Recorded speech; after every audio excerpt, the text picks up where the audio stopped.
Amerika Sharqi Turkistondagi kishilik huquq tajovuzchilariga aralashgan Xitoy amaldorlariga viza cheklimiz qo'ydi.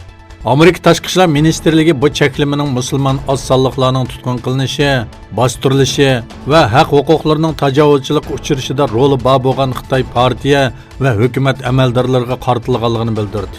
Xitoyning Sharqi Turkistonda bostirish siyosatini davomlashtirayotganligini ta'kidlagan Amerika Tashqi ishlar ministri Mike Pompeo, Xitoy Sharqi Turkistonda din va madaniyatni yo'qotish uchun vahshiy va sistemli bir shaklda 1 milliondan ortiq musulmonni tutqun qildi. Bu sababdan rayondagi zo'ravonlik va tutqun qilishda mas'uliyati bor deb qaralgan Xitoy hukumatı va partiya a'zolariga viza cheklimiz qo'ydik dedi. Sunni hamra rasmlari Xitoyning Sharqi Turkistonda Uyg'urlarning mazar va qabrlarini yo'qotishni davomlashtirayotganligini, ularning orasida necha asrlik qadimiy mazarlarning borligini ko'rsatdi. Fransiya axborot agentligining Ersiyaris ittifoqi nomli ommaviy tashkilot mutaxassislari bilan birlikda olib borgan tadqiqotga asoslanganda, yaqinqi 2 yilda Sharqi Turkistonda o'nlagan mazarlik yo'q qilingan. Hong Kong hukumati juma kuni maska taqish cheklamasini o'ttirg'i qo'ygandan keyin namoyishchilar yanada davomlashdi. Shuning bilan birga yuzlagan maskalik faoliyatchi o'tgan yili 6 yillik qamoq jazosiga hukm qilingan bir faoliyatchining guvohlik berish soti davomida faoliyat o'tkazdi. Hong Kong Oliy sud mahkamasi oldiga yig'ilgan necha yuz kishi 2016-yili rayonda yuz bergan namoyishlarda namoyishchilar bilan soqchilar orasida yuz bergan to'qinishga sababchi bo'lgan deb qaralib, 2018-yili 6 yillik qamoq jazosiga hukm qilingan Edward Levonning soti jarayonida faoliyat o'tkazdi.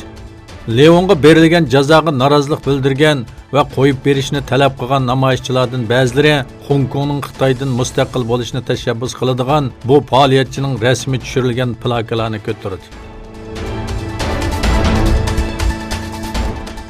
Falastin vaqiflar va diniy ishlar ministrligi mutaassib Yahudlarning Masjidi Aqsoga qilayotgan hujumining davomlashayotganligiga ishorat qildi va Isroiliyaning natijasi mamnuniyat ib kelmaydigan bir diniy urushga so'rashga urinayotganligini aytdi.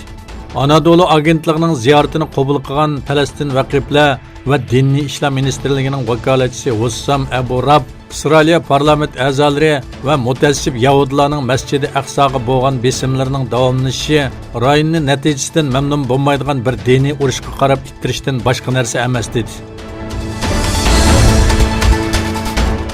Turkiya chorshanba kuni tushdan keyin Suriyaning shimolida tinchlik bulg'i nomli harbiy harakat boshladi.